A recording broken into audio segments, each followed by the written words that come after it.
ชัตตะอนิจเหตุจิตสูตรเหตุเกิด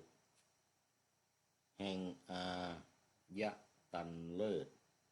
ภายในไม่เที่ยงทนทานภิกษุทั้งหลายจักขุมักไม่เที่ยง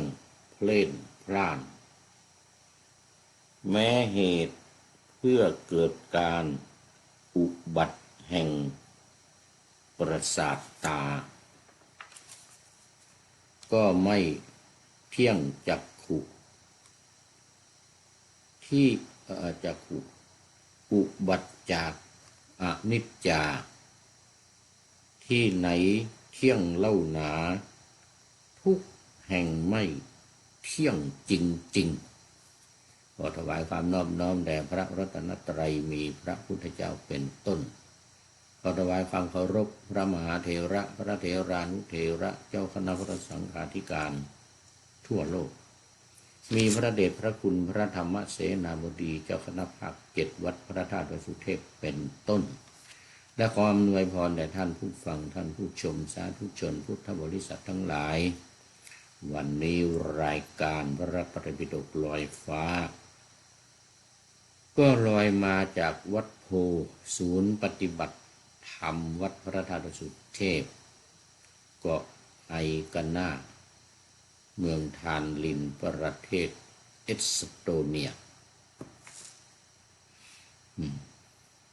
เหมือนเดิมแต่เวลาไม่เหมือนเดิมเวลาดึก ตอนนี้ตี 3:17 นาทีที่เอสโตเนียนี่ก็ไม่เบานะ5:17 นาที จบรายการนี้ก็จะได้เข้าหลับเข้านอนกันสำหรับตอนนี้ FC ทั้งหลายทั้ง FC ตัวจริงทั้ง FC ใหม่ๆก็หลับกันไปหมดแล้วหลับวิกันหมดแล้วบางท่านก็ตื่นขึ้นมาบ้างเนี่ยอย่างเมื่อกี้นี้จัดไป1 รายการพระเดชพระคุณหลวงพ่อสุทธิสงึมลำก็ยังอุตส่าห์ตื่นขึ้นคอมเมนต์เข้ามาตอนใกล้จะหมดเวลาพอดีรายการธรรมทัศน์ใกล้จะหมดเวลาพอดีเลยโอ้เข้าสู่เส้นชัยของรายการพอดี ตอนนี้ก็นั่งเอาผีเป็นคู่ก่อนเผื่อว่าจะมีใครตื่นขึ้นมาบางทีธรรมชาติสัจธรรมไปกรีดยางเรียบร้อยแล้วกลับมาก็มาเป็นเพื่อนกันเข้ามาเป็นเพื่อนกันตอนนี้ยังไปกรีดยางอยู่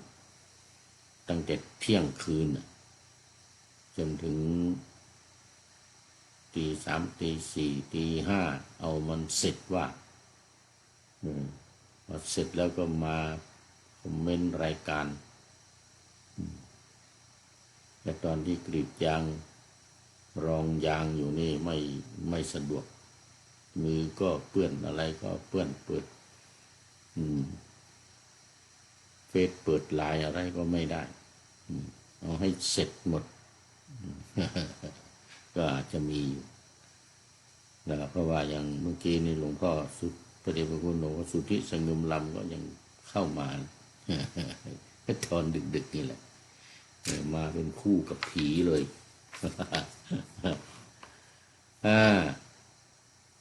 อันนี้รายการก็นำเดี๋ยวก็ตั้งแต่8 นาฬิกาถึง9 นาฬิกานี้เป็นต้นไปก็จะนำออกอากาศทางสถานีวิทยุ5 แห่งคือ1วัดพระธาตุดอยสุเทพ2วัดฝายหิน3วัดปากทางเจริญอำเภอดอยหล่อจังหวัดเชียงใหม่4วัด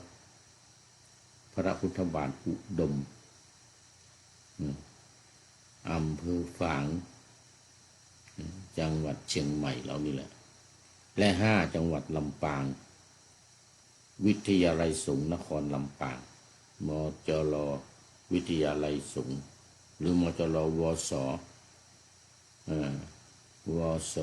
นครลำปางมันมีท่านอาจารย์จิรศักดิ์ปันลำเป็นผู้อำนวยการเนี่ยก็ขอโมทนาขอบคุณกับผู้อำนวยการทุกๆสถานีวัดฝายหินก็ท่านพระครูปริยท่านพระครูสมุวิสุวัตรวรกิจโจเจ้าอาวาสวัดฝายหินวัดปากทางเจริญก็ท่านพระครูอภิวัฒนวิกรมรองเจ้าคณะอำเภอดอยหล่อจังหวัดเชียงใหม่ทางเมืองฝางก็ท่านพระเดชพระคุณหลวงพ่อพระครูสุจิตรานุรักษ์หลวงพ่อเจ้าคณะอำเภอฝางผู้อำนวยการและที่จะลืมไม่ได้ก็วัดพระธาตุดอยสุเทพพ่อครูวันลบนามวงพรหมเป็นผู้อำนวยการทั้งหมดนี้ก็นำรายการพระไตรปิฎกลอยฟ้าเนี่ยออกอากาศสถานีของตัวเองแต่เวลาเดียวกัน 8-9 นาฬิกาตอนเช้าวัดพระธาตุดอยสุเทพ 5 ทุ่มถึงเที่ยงคืน เอาละตอนนี้ทักทายปราศัยปานาธรรมาสเสร็จเรียบร้อยแล้วพอสมควรแก่เวลาก็มาสู่เนื้อหากันเลยวันนี้อัจฉัตตะอนิจจสูตรอนิจจเหตุสูตรเป็นสูตรที่7ในเขาเรียกว่าเทวทาสังยุตเทวทาสังยุตเหลืออีก4สูตรก็จบละสูตรที่7 8 9 10ตอนนี้เป็นอัจฉัตตะอนิจจเหตุสูตรยาวน่าดูบอกว่าด้วยเหตุเกิดแห่งอายตนะภายในไม่เที่ยงอายตนะภายในอัจฉัตตะแปลว่าภายในอนิจจก็ไม่เที่ยง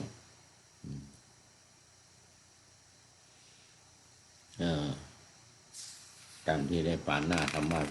ไว้เมื่อกี้นี้อ่านตุตักอัจฉัตตะอนิจเหตุจิตสูตรเหตุเกิดแห่งอายตันเลิศภายในไม่เที่ยงทนทาน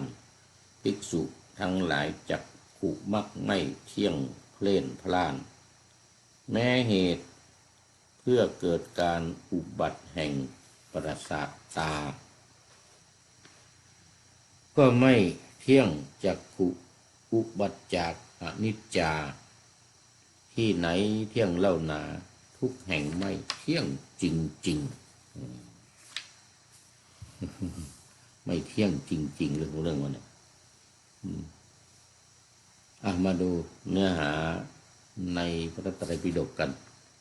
เดี๋ยวจะหาว่าโม้อีกสมัยก่อนโดนว่ามาแล้วนี่โม้ดูเป็นสูตรแล้วก็ท่องจำไว้บางทีก็มีบาลีได้ด้วยว่าบาลีเคยจำคาถามานะเคยจำคาถามาได้บาลีด้วยนี่เหตุเกิดแห่งอายตนะภิกษุทั้งหลายจักขุไม่เที่ยงแม้เหตุปัจจัยเพื่อความเกิดขึ้นแห่งจักขุก็ไม่เที่ยงเลยนะจักขุที่เกิดจากเหตุที่ไม่เที่ยงที่ไหนจักเที่ยงเล่านะจักขุโสตคานะชิวหากายะมโนเลยมโนไม่เที่ยง แม้เหตุปัจจัยเพื่อความเกิดขึ้นแห่งมโนก็ไม่เที่ยงมโนที่เกิดจากเหตุที่ไม่เที่ยงที่ไหนจักเที่ยงเล่าอันนี้ก็พระองค์ก็ตรัสรู้ว่าภิกษุทั้งหลายอริยสาวกผู้ได้สดับเห็นอยู่อย่างนี้ย่อมเบื่อหน่ายแม้ในจักขุ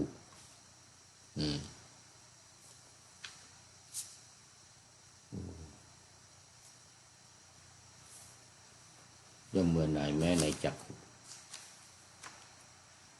โสตคานะชิวหากายมโนกายมโนย่อมเบื่อหน่ายในมโนเมื่อเบื่อหน่ายย่อมคลายกำหนัดเพราะคลายกำหนัดจิตย่อมหลุดพ้นเมื่อจิตหลุดพ้นแล้วก็รู้ว่าหลุดพ้นแล้วรู้ชัดว่าชาติสิ้นแล้วอยู่จบพรหมจรรย์แล้วทำกิจที่ควรทำเสร็จแล้วกิจอื่นที่เพื่อความเป็นอย่างนี้ไม่มีอีกต่อไปนี่ก็จบไปหนึ่งสูตรอัจฉตะอนิจจสูตรต่อไปอัจฉตะเหมือนกันแต่ทุกขะเหตุสูตรเนื้อหาใจความเหมือนกันเพียงแต่เปลี่ยนเป็นความทุกข์จักขุที่เกิดจากเหตุที่เป็นทุกข์ที่ไหนเล่าจะเป็นสุขอันนี้เลยว่าเหตุเกิดแห่งต้นตอแห่งความทุกข์ภิกษุทั้งหลายอริยสาวกผู้ได้สดับเห็นอยู่อย่างนี้ย่อมเบื่อหน่ายคลายกำหนัดรู้ชัดว่าจักขุโสตคานะชิวหากายมโนเนี่ยไม่เที่ยงก็ได้บรรลุเป็นพระขีณาสพอีกรูปหนึ่งไม่มีกิจอื่นเพื่อความเป็นอย่างนี้อีกต่อไปจบอัจฉตะทุกขสูตรต่อไปก็มันมาในแถบเดียวกันนะ9อัจฉตานัตตะเหตุสูตรก็ว่าด้วยอายตนะภายในเป็นอนัตตาเอานี่เป็นอนัตตาจบสูตรทุกขสูตรต่อไปเป็นอนัตตาสูตรเหตุเกิดแห่งอายตนะภายในเป็นอนัตตาภิกษุทั้งหลายจักขุเป็นอนัตตาแม้เหตุเกิดของจักขุก็เป็นอนัตตาเหมือนกันจักขุที่เกิดจากเหตุที่เป็นอัตตาขอไปที่เป็นอนัตตาที่ไหนจักเป็นอัตตาแล้วนั้นเป็นอนัตตาดังนั้นเป็นอัตตาไม่มีนี่เรื่องมันภิกษุทั้งหลายอริยสาวกผู้ได้สดับเห็นอยู่อย่างนี้รู้ชัดว่าชาตินี้สิ้นแล้วอยู่จบพรหมจรรย์ชาตินี้สิ้นแล้วกิจอื่นที่จะพึงทำอีกไม่มีเพื่อความเป็นอย่างอื่นก็เนี่ยไม่มีอัจฉตานัตตะเหตุสูตรที่9ก็จบนี่เดี๋ยวเอาจบวรรคนี้เดียวดีกว่าวรรคนี้มีอยู่11สูตรเอง12เรานี่มี12สูตร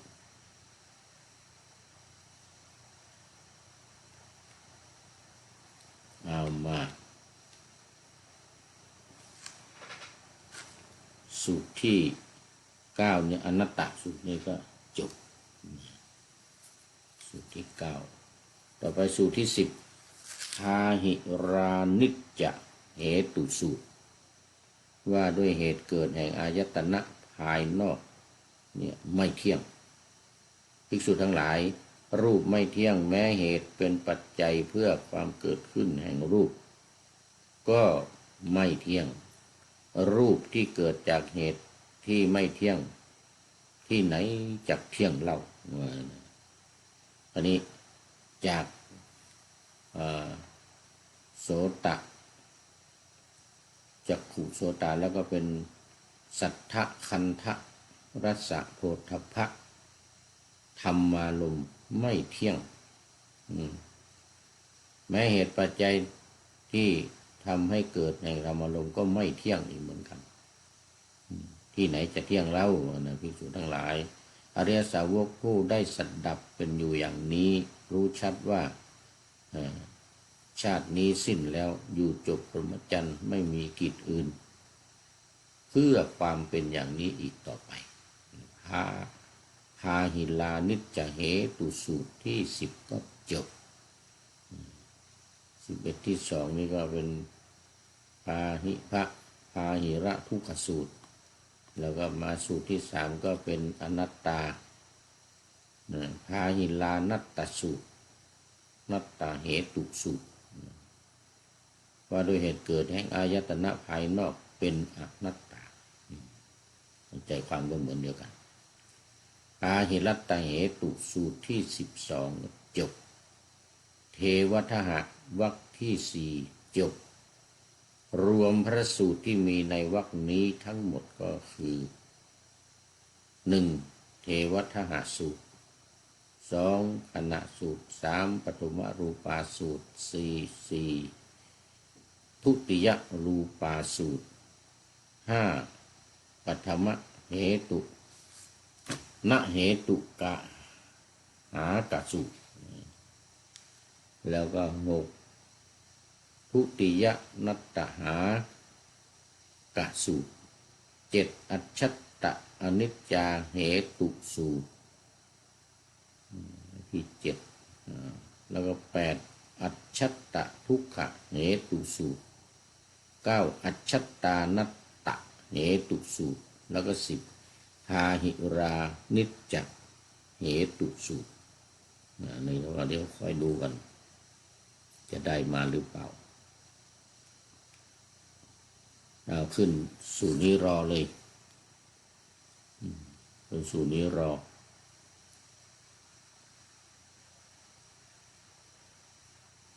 โอ้ขออภัยท่านผู้ฟังมันดึกแล้ว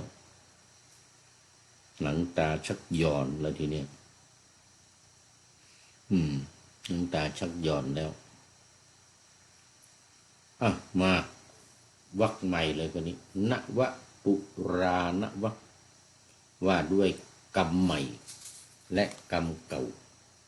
ปุราณะนี่ว่าเก่านวะบนใหม่กรรมใหม่และกรรมเก่าในวรรคนี้แต่ละสูตรมันก็จะมีอยู่10สูตรหรือ12สูตรไม่เกิน12อย่างเมื่อกี้นี้ก็12สูตร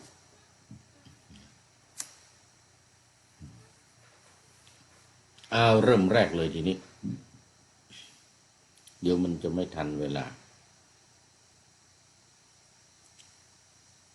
ทันพระไตรปิฎกนี่มัน1 ชั่วโมงนึกว่าหมดเวลาอีกแล้วนะเอามากรรมนิยโรธสูตรว่าด้วยกรรมและความดับกรรมกรรมนิยโรธสูตรกรรมและความดับกรรมทั้งกรรมใหม่และกรรมเก่านวปุราณะนวะแปลว่าใหม่ปุราณะแปลว่าเก่าความดับนิโรธขออภัย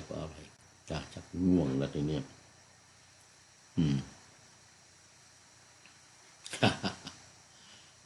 มาว่าด้วยกรรมและความดับกรรมข้อที่146มาในหน้าที่เท่าไหร่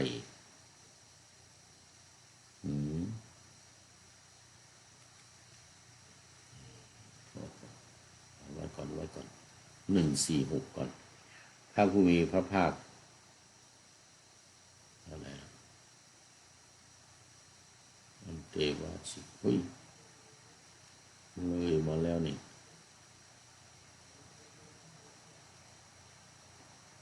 อันเทวาสิก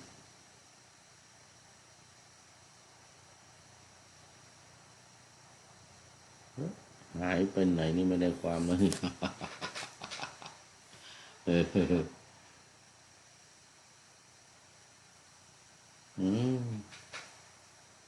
อัจฉตะนี่จบไปแล้ว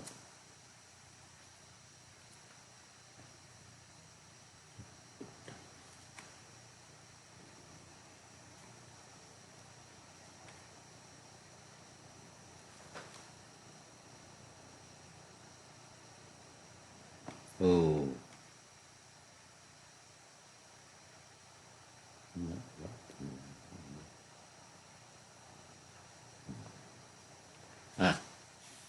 146พระผู้มีพระภาคตรัสว่าภิกษุทั้งหลายเราจักแสดงกรรมใหม่และกรรมเก่าความดับกรรมและปฏิปทาที่ให้ถึงความดับกรรมเธอทั้งหลายจงฟังจงใส่ใจให้ดีเราจะกล่าวนี่เป็นประจำเลยถ้าขึ้นสูตรใหม่วรรคใหม่นี่จะต้องมีว่าเธอทั้งหลายจงฟังเราจะกล่าวจงใส่ใจให้ดีเราจะกล่าวย้ำเคยเล่าให้ฟังหลายครั้งแล้วคนในชมพูทวีปสมัยนั้นไม่เชื่อไม่ฟังกันนะถ้าไม่มีเหตุมีผลจริงๆไม่มีบารมีของพระพุทธเจ้าสร้างมาเป็นอสงไขยเนี่ย20อสงไขยเนี่ยไม่ได้เลยขนาดคนแรกพราหมณ์คนแรกที่เจอพระพุทธเจ้าระหว่างทางที่จะไปพาราณสีพระพุทธเจ้าว่าโอ้เราไม่ใช่ลูกศิษย์ของใครไม่ชอบใจธรรมของใครหรอกเป็นศาสดาเองเป็นพระพุทธเจ้าเองสั่นหน้าเลยไม่เชื่อบางคนว่าถุยน้ำลายด้วยเหมือนกันเนี่ยบางตำรามันเหลือเกินจริงๆคนสมัยนั้นเลยนะแม้สมัยนี้ก็ตามที่อินเดียนี่นะโอ้โหจะให้เขาฟังนี่มันไม่ใช่เรื่องง่ายๆเลยดีเดียวเลยเชียวละแต่ละคนนี่โอ้โหมานะทิฏฐินี่น่าดูเลยตามปกติเขาเรียกทิฏฐิพระมานะกษัตริย์แต่ว่านี่ทั้งมานะทั้งทิฏฐิหมดเลยทุกสิ่งทุกอย่างมาดูกรรมเก่าก่อนคือตาหูจมูกลิ้นกายและใจนี่คือกรรมเก่ามันออกจากตาหูจมูกลิ้นกายและใจนี่มันของเก่าทั้งนั้นอันนี้เราเรียกว่ากรรมเก่ากรรมใหม่เป็นยังไงกรรมใหม่คือกรรมที่บุคคลทำด้วยกายวาจาใจนี่เราเรียกว่ากรรมใหม่กรรมความดับเป็นอย่างไรคือนิโรธที่ถูกต้องวิมุตติเพราะดับกายกรรมวจีกรรมและมโนกรรมได้นี่มโนกรรมได้อันนี้คือกรรมใหม่นิโรธที่ถูกต้องด้วยวิมุตติเพราะดับกายกรรมวจีกรรมและมโนกรรมได้นี้เราเรียกว่าความดับธรรมปฏิปทาที่ให้ถึงความดับธรรมเป็นยังไงก็คืออริยมรรคมีองค์8ประการได้แก่สัมมาทิฏฐิเป็นต้นสัมมาสังกัปปะเป็นที่สุดนี้เราเรียกว่าปฏิปทาที่ให้ถึงความดับกรรมเก่าเราได้แสดงแล้วกรรมใหม่เราได้แสดงแล้วความดับกรรมเราได้แสดงแล้วและปฏิปทาที่ให้ถึงความดับกรรมเราก็ได้แสดงแล้วด้วยประการฉะนี้นะภิกษุทั้งหลายกิจใดที่ศาสดาผู้แสวงหาประโยชน์เกื้อกูลผู้อนุเคราะห์ผ พึงอาศัยความอนุเคราะห์กระทำแก่สาวกทั้งหลายกิจนั้นเราก็ได้กระทำแล้วแก่เธอทั้งหลายภิกษุทั้งหลายนั่นโคนไม้นั่นเรือนว่างเธอทั้งหลายจงเพ่งพินิจอย่าประมาทอย่าได้มีความร้อนใจในภายหลังเราเรียกวิปฏิสาร นี่คือคำพร่ำสอนสำหรับเธอทั้งหลายของเราเธอของเรา กัมมนิโรธสูตรที่หนึ่งนี้ก็จบอีกแล้วจบโอ้นี่ยังไม่มีใครโผล่เข้ามาเลยเนี่ยคอมเมนต์อะไรไม่เห็นสักอย่างเลยเนี่ยมันยังใหม่อยู่ไปเรื่อยๆก่อนไปเรื่อยๆก่อน2. ปฐมนิพพานนสัปปายปฏิปทาโอ้นี่เกี่ยวกับเรื่องของปฏิปทาว่าด้วยปฏิปทาที่เป็นสัปปายะแก่นิพพานสูตรที่2สูตรที่สูตรทั้งหลายเราจะแสดงเธอทั้งหลายจงฟังจงใส่ใจให้ดีปฏิปทาที่เป็นสัปปายะแก่นิพพานนั้นเป็นอย่างไรคือภิกษุในธรรมวินัยนี้ย่อมเห็นว่าจักขุไม่เที่ยงเห็นว่ารูปไม่เที่ยงเห็นว่าจักขุวิญญาณก็ไม่เที่ยงเหมือนกันเห็นว่าจักขุสัมผัสไม่เที่ยงเห็นว่าแม้ความเสวยอารมณ์ที่เป็นสุขหรือเป็นทุกข์ก็มิใช่สุขหรือมิใช่สุขมิใช่ทุกข์นี่ก็เป็นเหตุญาติทั้งหลายเห็นว่านอกจากจักขุแล้วเนี่ยก็เห็นโสตคานะชิวหากายมโนในธรรมนองเดียวกันนี้เหมือนกันภิกษุทั้งหลาย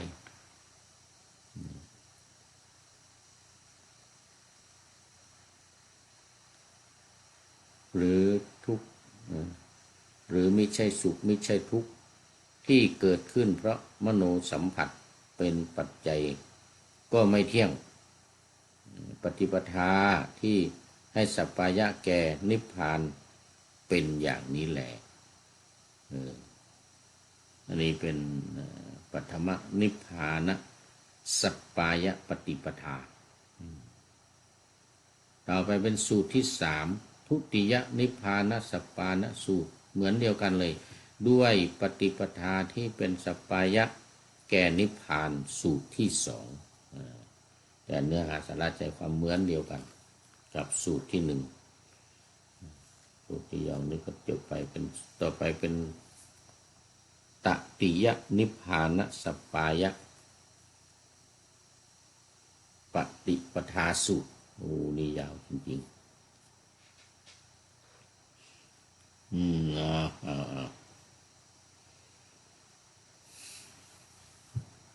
ภิกษุทั้งหลายภิกษุในธรรมวินัยนี้ย่อมเห็นว่าจักขุเป็นอนัตตาเห็นว่ารูปเป็นอนัตตาเห็นว่าจักขุวิญญาณเป็นอนัตตาเห็นว่าจักขุสัมผัสเป็นอนัตตาเห็นว่าแม้ความเสวยอารมณ์ที่เป็นสุขหรือเป็นทุกข์ไม่ใช่สุขไม่ใช่ทุกข์ที่เกิดขึ้นนั้นก็ไม่ใช่พระภิกษุสัมผัสเป็นปัจจัยก็เป็นอนัตตาเห็นว่าชิวหาเป็นอนัตตาเห็นว่ามโนเป็นอนัตตาเห็นว่าธรรมารมณ์เป็นอนัตตาวิญญาณเป็นอนัตตาจบตติยนิพพานสัปปายะปฏิปทาสูตรในการที่จะเอื้อเฟื้อให้กินอาหารอร่อย สูตรในการที่กินอาหารให้อร่อยต้องอ่อยธรรมะเข้าไปต้องอ่อยธรรมะ ข้อ4ตติยนิพพานสัปปายะปฏิปทาสูตรก็จบต่อไปข้อที่5จตุถนิพพานสัปปายะ ปฏิปทาสูตรว่าด้วยปฏิปทาที่เป็นสัปปายะแก่นิพพานสูตรที่สี่มาดูกันข้ามาในข้อที่150เมื่อกี้นั้นที่ผ่านมาเป็น149อันนี้150ภิกษุทั้งหลายเราจะแสดงเธอจงฟังนี่ละปฏิปทาที่เป็นสัปปายะแก่พระนิพพานนั้นเป็นอย่างไรเธอทั้งหลายเข้าใจความนั้นว่าอย่างไรบ้างภิกษุต้องหรือไม่เที่ยงหรือไม่เที่ยงคำถามก็คำตอบก็เป็นอันเดียวกันไม่เที่ยงแล้วเมื่อไม่เที่ยงมันเป็นทุกข์หรือเป็นสุขก็เป็นทุกข์แล้วเมื่อการเสวยอารมณ์ไม่ได้เสวยอารมณ์จะขอเช่าซื้อเอาก็ไม่ได้ต้องรอให้น้ำตาเทียนหมดจากเบ้าจึงจะเอามารอเป็นเทียนให้คุณว่างั้นนะสองผัวเมียไปหาใกล้กับท่าน้ำที่จะข้ามไปเกาะไหนก็น่าเนี่ยนะที่นั้นพระพุทธองค์ก็ตรัสว่าเมื่อไม่เที่ยงมันเป็นทุกข์สิ่งใดไม่เที่ยงเป็นทุกข์มีความแปรปรวนไปเป็นธรรมดาสิ่งเราเรียกสิ่งนั้นว่าของเราเป็นนั่นไม่เป็นของเราดีมากสุดท้ายสวัสดีเลยนานทีจะได้เข้ามาในหัวหน้าสถานีเราอาจารย์นั้นมหาประสิทธิ์ปราสาธิโกข้อนั้นไม่ควรเลยพุทธเจ้าข้างนะอริยสาวกผู้ใดสดับเห็นอยู่อย่างนี้ย่อมเบื่อหน่ายย่อมคลายกำหนัดเมื่อคลายกำหนัดย่อมเบื่อหน่ายในรูปในเสียงในกลิ่นในรสสัมผัสเรียกว่าตอนนี้จตุถนิพพานสัปปายะปฏิปทาสูตรที่5จบนี่มาสูตรที่5แล้วนี่เดี๋ยวต้องถอยไว้อีกนี่จตุถนิพพานสัปปายะปฏิปทาตติยานิพพานสัปปายะปฏิปทาสูตรนี่สูตรที่4ว่าด้วยปฏิปทาที่เป็นสัปปายะแก่นิพพานสูงสุดที่3ภิกษุทั้งหลายเราจะแสดงปฏิปทาที่เป็นเส้นล้มเป็นสัปปายะแก่นิพพานไว้แค่นี้ก่อนวันนี้นึกว่าจะจบแต่ว่าไม่จบต้องรออีกวันหนึ่งก็ตั้งแต่เช้าไปพวกเนี้ยเช้าไปจนถึงเที่ยงคืนไปจนถึงตี 1ตี 2จึงเลิกกันแล้วญาติโยมที่มาหาเสียงเอารถมาประกาศอะไรต่างๆเนี่ยไม่ทันนะจอกมาก อันนี้ว่านิดเดียวเนี่ยไปทั่วโลกเลยนะคันจมูกนี่ก็ไปทั่วโลกเหมือนกัน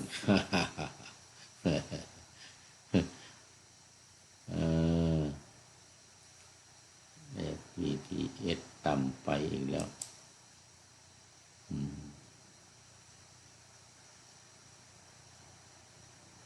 เอาละสุด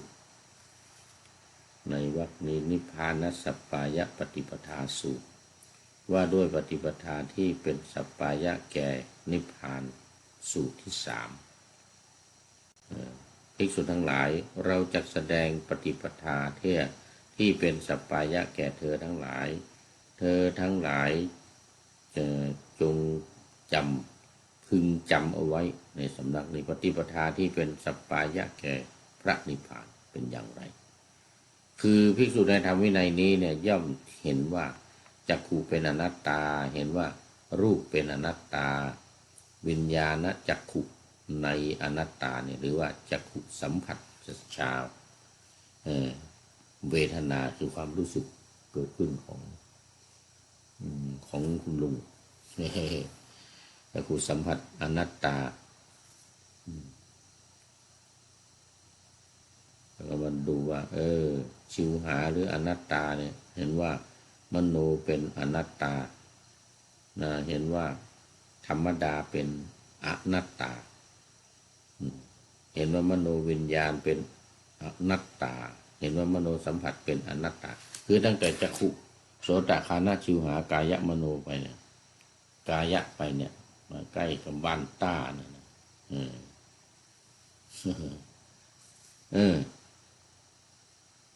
ตติยนิพพานสัพพยปฏิจจสมุปบาทสูตรที่สี่จบอีกโอ้ได้ไป4 สูตร 6 สูตร 7 8ทั้งสูตรเก่าจตุถานิพพานสัพพยปฏิปทาสูตรตรงนี้ยาวเหลือเกินเนี่ยชื่อยาวแต่ว่าคำตอบมีสั้นนิดเดียวเพราะว่าท่านพระอานนท์นี่มีความฉลาดในการที่จะรีบทำให้พระไตรปิฎกไม่เคลื่อนที่ได้โอ้โหอย่างนั้นเลยเอามาดูในตอนต่อไป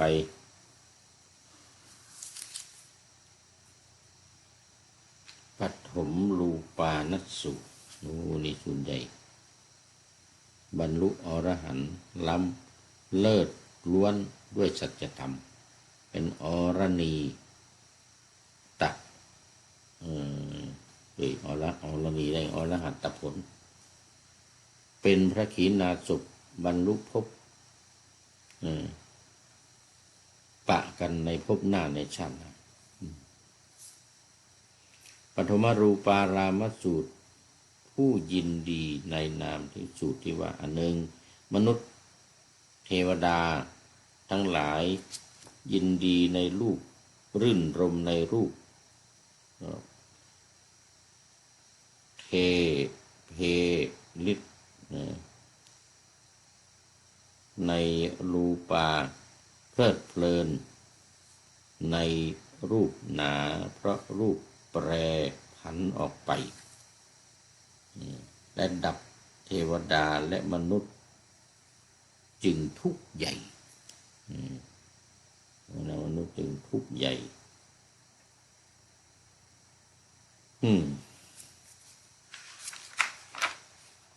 เอาละวันนี้สูตรทั้งหมดเอาไว้แค่นี้ก่อนเดี๋ยววันต่อไปจะได้มาต่อสูตรที่5จตุถานิพพานสัพพยปฏิปทา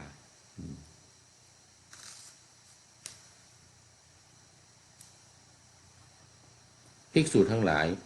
เราจะแสดงปฏิปทาเป็นสัพพยะ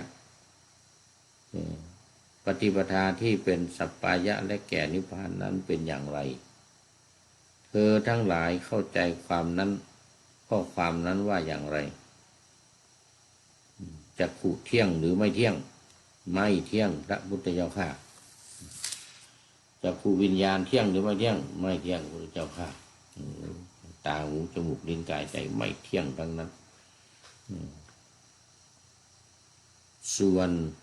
สิ่งใดไม่เที่ยงเป็นทุกข์มีความแปรผันเป็นธรรมดาควรที่จะพิจารณาเห็นสิ่งนั้นว่านั่นของเราเราเป็นนั่นเป็นอัตตาของเราคราวนี้ไม่ให้พลาด อริยสาวกผู้ได้สดับเห็นอยู่อย่างนี้ย่อมเบื่อหน่ายแม้ในจักษุเพราะย่อมเบื่อหน่ายในอารมณ์ที่เป็นสุขหรือเป็นทุกข์เราต้องเตรียมเพราะบางทีจะต้องใช้สุขตัวใหญ่ไม่มีกิจอื่นเพื่อความเป็นอย่างนี้ห้ามเข้าเอาอย่างนี้เข้ามาแล้วภิกษุทั้งหลายปฏิปทาที่เป็นสัพพยะแก่ปฏิปทาสูตรทั้ง5จุดนี่ไปได้เลยนะไปได้เลยไม่กำหนดกฎเกณฑ์ต่อสูตรที่5ต่อไปสูตรที่6อันเตวาสิกก็คล้ายๆกับลูกศิษย์แต่ว่าไม่ได้บวชเองถ้าเป็นอุปัชฌาย์เองไม่ว่าใครทั้งที่บุตรโมกขันลาใครก็ตามถ้ามีอุปัชฌาย์เองรู้ปัญหาเองเนี่ยก็ยอมจะแก้ไขปัญหาได้ยากลำบาก เอาละตอนนี้ก็โอ้โหเข้ามาสู่สุดท้ายเส้นชัยของรายการเอาให้จบให้จบเอาให้จบต่อจากนี้ไปก็ไม่เที่ยงจักขุเพื่ออุบัติจากโลคาภาคที่ไหนเที่ยงมันแน่นอนมีสุขแน่นอนทุกแห่งไม่เที่ยงจริงๆไม่ใช่ไม่เที่ยงจริงๆ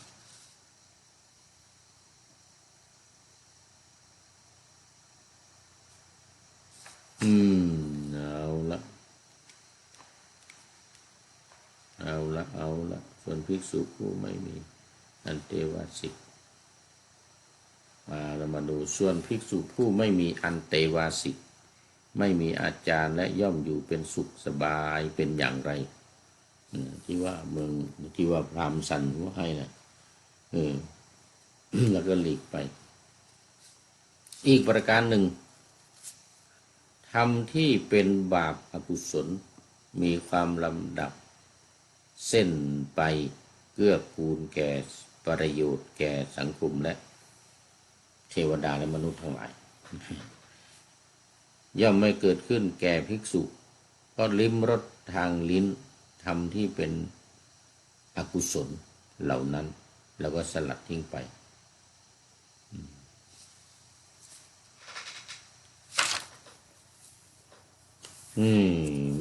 มาขึ้นสูตรใหม่กันเลย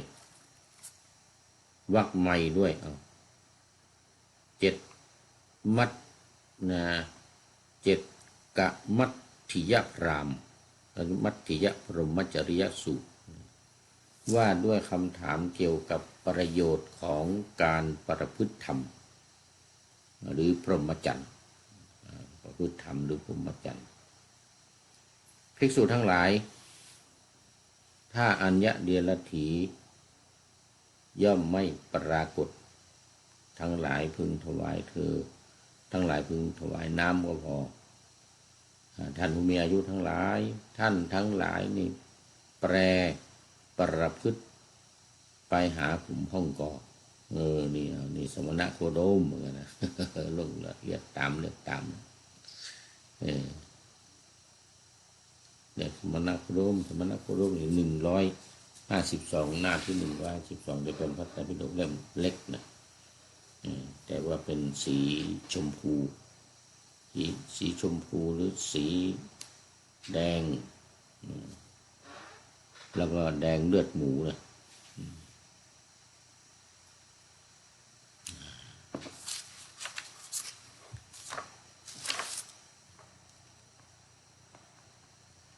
มัตถิ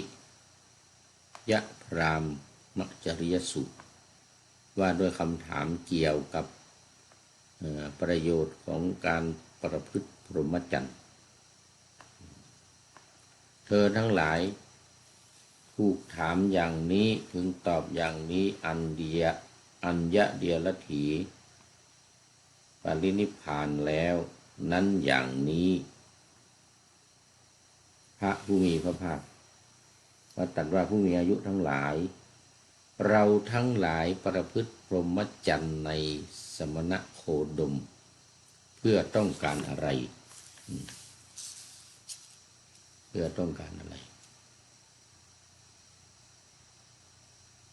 ทั้งหลายถูกถามอย่างนี้อันหนึ่งถ้าอัญญเดรถีปริภาชกทั้งหลายมาถึงบริเวณข้างล่าง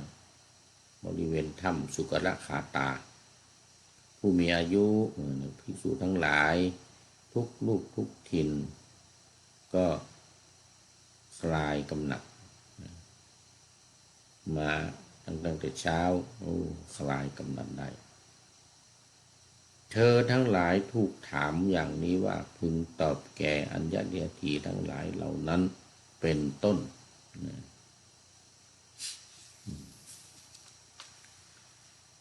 ก็ในรายละเอียดก็เป็นผู้ที่อาศัย ตาหูจมูกลิ้นกายเกี่ยวกับรสหรือรสจักเกี่ยวข้องเอาละดูไปดูมาวันนี้เวลาก็หมดต้องแนะนำรายการพระไตรปิฎกลอยฟ้าจากท่านผู้ฟังไปก่อนขอนำพระไตรปิฎกลอยฟ้าไปจากผู้ฟังทั้งหลายในโลกล่าวันต่อไปจะได้จรย้อนกลับมาสู่สถานีใหม่ให้ท่านฟังอย่าลืมโปรดวิทยุหรือเครื่องรับโทรศัพท์โมบายคอมพิวเตอร์พัง YouTube เฟซเพจไลน์ให้ดังๆเพื่อชมฟังรายการวันต่อไป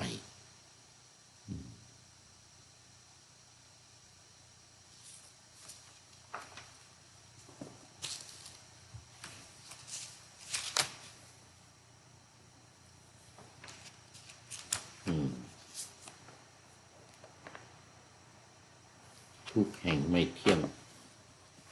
ทุกแห่งไม่เที่ยงหมดเลย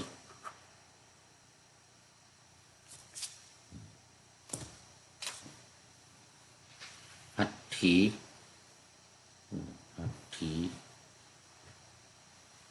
หรือมหาผู้มีอายุข้อนี้พึงทราบโดยประการทั้งสองนั้นฉันทราคะจึงเกิดขึ้นและรูปนั้นจึงเกี่ยวข้องในฉันทราคะนั้นโดยบังเอิญลิ้นไม่เกี่ยวข้องกับรสอาหารใจไม่เกี่ยวกับของธรรมารมณ์ก็ไม่เกี่ยวข้องกับใจแต่ว่าเพราะใจอาศัยในธรรมารมณ์นี้สามารถทั้งสองนั้นฉันทราคะจึงเกิดขึ้นใจและธรรมารมณ์นั้นนั่นเองเกี่ยวข้องในฉันทราคะนั้นก็คือว่าผู้มีอายุพระเนตรของพระผู้มีพระภาคมีอยู่ว่างั้นนะทรงเห็นอยู่ด้วยพระเนตรแต่ไม่ทรงเห็นด้วยฉันทราคะทรงมีจิตหลุดพ้นแล้วพระโสดาบันอนาคามีจนเป็นอรหันต์พระผู้มีพระภาคทรงฟังเสียงด้วยพระโสตแต่ไม่ทรงมีฉันทราคะเลย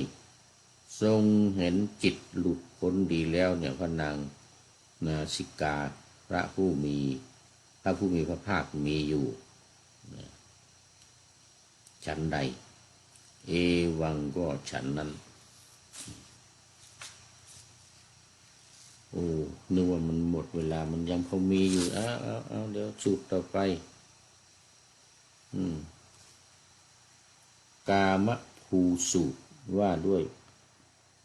กามภูเอาละทีนี้ออกจากนั้นมันก็ใกล้จะจบละสมัยหนึ่งท่านพระอานนท์และท่านพระกามภูอยู่ณโคสิตารามเขตกรุงโกสัมพีและในเวลาเย็นท่านพระกามภูตะก็ออกจากที่หลีกเล่นแล้วเข้าไปหาท่านพระอานนท์ถึงที่ประทับตอนนี้ก็ปราศจากปราศัยความที่บันเทิงใจพอเป็นที่ระลึกนึกถึงกันท่านอานนท์ความเกี่ยวข้องกับรูปเกี่ยวข้องกับตาเกี่ยวข้องกับรูปไม่เป็นไรนี่แหละได้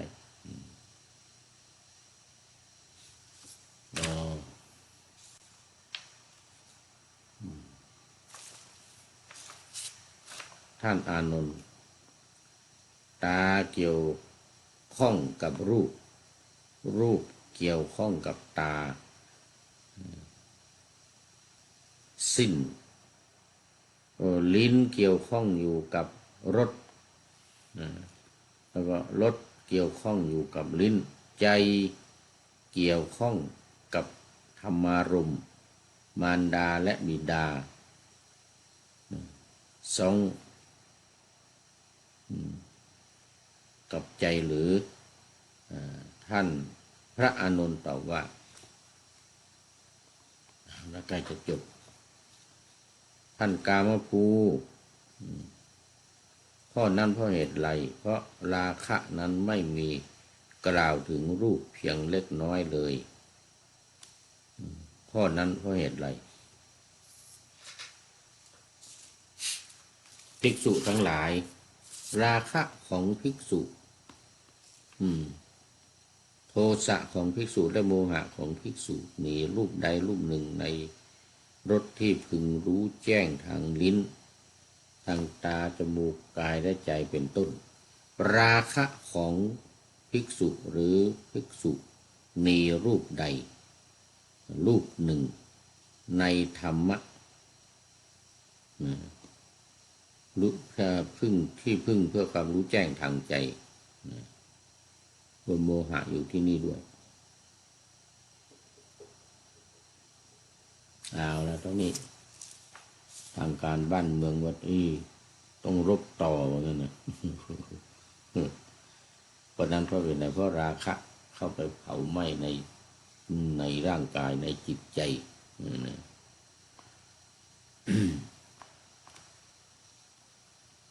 ต่อไปเป็นสูตรที่ห้าโกฏฐิกสูตรว่าด้วยพระมหาโกฏฐิกะสมัยหนึ่งอันนี้ข้อ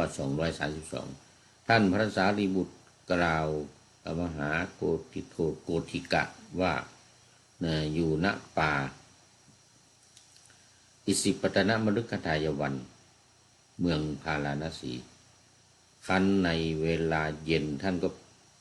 พระมหาโกฏฐิกะนี่นะก็ออกจากที่หลีกเล่นแล้วเข้าไปหาท่านพระสารีบุตรถึงที่อยู่โดยสนทนาปราศัยพอเป็นที่ระลึกบันเทิงใจกันได้แล้วเป็นที่ระลึกถึงกันนั่งได้แล้วที่สมควรได้รับการถามด้วยพระสารีบุตรท่านสารีบุตร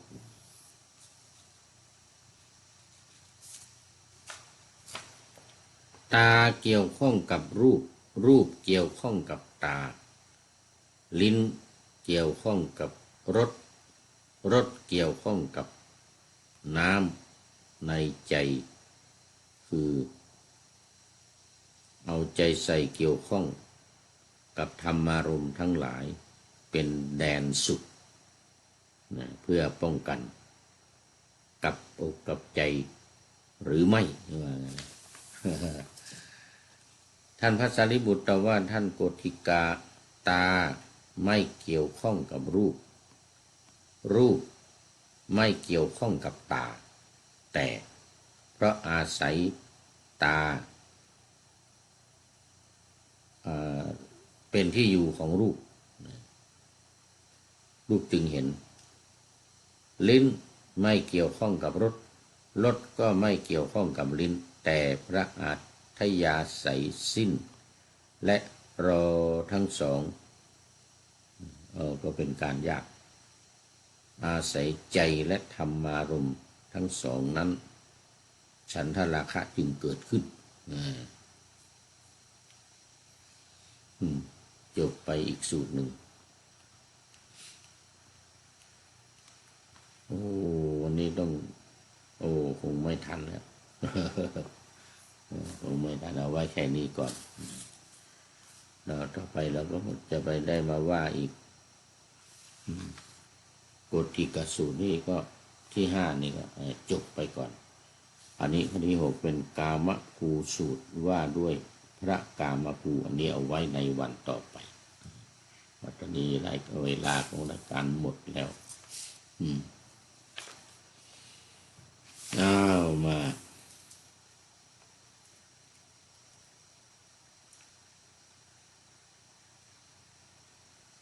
รายการเดี๋ยวท้ายรายการวันนี้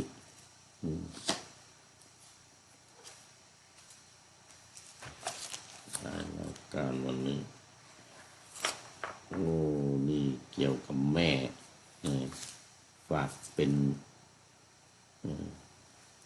ข้อคิดในท้ายรายการบอกว่าความรักไหนใดเล่าเท่ารักลูกจิตพันผูกเลือดเนื้อสืบเชื้อสายเป็นความรักบริสุทธิ์ทั้งใจกายเป็นเครื่องหมายประจักษ์รักซื่อตรงลูกแม่นี้แม่รักยิ่งกว่าชีวิตรักด้วยจิตเป็นมิตรใจยิ่งไหลหลงรักลูกรักปักใจไว้มั่นคงลืมไม่ลงรักลูกไปทุกคราอันนี้ก็เป็นคติเตือนใจเกี่ยวกับแม่จริงวันแม่ผ่านมาแล้ว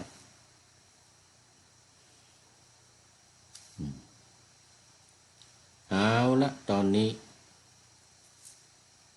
ขอนำพระไตรปิฎกลอยฟ้าไปจากผู้ฟังทั้งหลายในโลกล่าวันต่อไปจะได้จรย้อนกลับมาสู่สถานีใหม่ให้ท่านฟังอย่าลืมเปิดวิทยุหรือเครื่องรับโทรศัพท์โมบายคอมพิวเตอร์ผัง YouTube เฟซเพจไลน์ให้ดังๆเพื่อชมฟังรายการวันต่อไปขอทุกท่านมีความสุขทุกคืนวันนำธรรมะประกอบการงานทั้งหลายเช่นขยันทำงานทางวาจากายใจขวัญขวายกิจการงานนานาบำเพ็ญสาธารณประโยชน์เว้นสิ่งที่มีโทษโหดเยี่ยงสาประกอบแต่กรรมดีมีราคาแสวงหาเงินทองครองใจคนเสียสละพลทรัพย์นับมากน้อยไม่ให้ล้านก็ให้ร้อยไม่ด้อยพ้นเพื่อคนรวยช่วยคนยากฝากคนจนให้ทุกคนเท่ากันมาตรฐานเดียวขอเจริญพร